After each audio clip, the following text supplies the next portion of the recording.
Salut à tous, bienvenue dans Manucure. Aujourd'hui on aborde la psychose d'un point de vue clinique. On va essayer de recoller tous les morceaux en se psychanalysant la face. Et je vous retrouve à la fin, quand je serai entière. À tout à l'heure.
On va débriefer un petit peu sur ce qu'on a vu rapidement parce que la vidéo théorique elle arrivera plus tard. De toute façon je vais faire une série de vidéos sur la psychose et ça peut pas se traiter en une vidéo pour pouvoir bien saisir la subtilité de la chose et en même temps pas faire que de la théorie pure parce que ce serait un peu dogmatique et il y aurait un côté bon voilà là je balance de la théorie donc ça c'est psychotique et puis ça c'est névrotique. C'est pour ça que là j'ai voulu faire une vidéo un peu plus clinique pour qu'on se mette un peu dans la peau d'un psychotique. Même si évidemment ce que j'ai fait là ça peut être caricatural et en même temps pas complètement. Je pense qu'il y a des choses qui pourraient largement être faites par quelqu'un qui est un peu comme ça en train de délirer. Après il irait jusqu'au bout, moi je n'ai pas été jusqu'au bout des choses, je vais pas avaler mon blush. Là j'ai proposé presque une interprétation, en plus je vous ai fait le truc un peu avec mon hystérie à moi, c'est très interprétatif, hystérique mon truc, j'ai mis du piano derrière, j'ai mis la musique de Schubert réutilisée par Kubrick dans Barry Lyndon pour donner un petit côté comme ça, un peu théâtral, hystéro que j'aime bien. J'ai pas envie de trop blablater parce que des fois il faut pas trop blablater avec la clinique. Mais en tout cas, pour orienter un petit peu la réflexion quand même, pour donner quelques billes métapsychologiques, psychanalytiques par rapport au petit moment visuel qu'on vient de voir, je dirais c'est bon au tout début le morcellement du sujet, qu'on a vu d'ailleurs un peu dans le narcissisme et le stade du miroir. Justement, j'ai aussi abordé, je pense, un petit peu de narcissisme, et le narcissisme, c'est quand même hyper présent dans la psychose. Pas au sens populaire où on l'entend, ouais, t'es trop narcissique, je sais pas quoi, non, mais le fait que le moi du sujet psychotique soit hyper gonflé dans la paranoïa, en général c'est moi, ça devient énorme. Et puis dans la schizophrénie, à un moment schizophrénique, le moi du sujet il est plutôt en miettes, quoi. Il est explosé de partout. C'est une image évidemment que la personne n'est pas explosée réellement, mais on n'est pas loin quand même, parce que parfois il y a des passages à l'acte psychotique où on voit à l'œuvre le morcellement, les personnes qui s'amputent. C'est violent ce que je dis, mais c'est la réalité de la clinique, malheureusement. Pas malheureusement, enfin, pour nous c'est malheureux parce qu'on trouve ça surtrash, mais les personnes qui s'amputent d'un membre, souvent après l'amputation, je dis souvent, j'en sais rien au final parce que j'ai jamais rencontré quelqu'un qui s'était amputé, vraiment. Mais de tous les témoignages en cours, que ce soit les profs ou les autres étudiants qui étaient dans des stages d'urgence psychiatrique, témoignaient d'un soulagement du sujet après l'amputation. C'est comme si, d'une certaine manière, le membre était en trop et encombrait complètement le sujet, donc le couper, sur le moment, oui, ça fait du bien, quoi. Même si après le problème revient. Donc on voit aussi, voilà, le début de la castration chez le psychotique qui est à l'œuvre, sauf que la castration chez le psychotique, elle n'est pas symbolique, elle est dans le réel.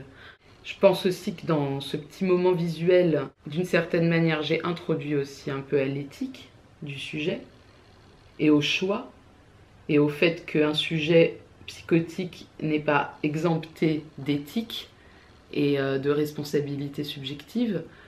C'est-à-dire qu'on peut très bien, en étant psychotique, se repérer dans sa structure psychique. C'est-à-dire qu'on n'est pas condamné à être complètement fou, forcément enfermé dans un hôpital.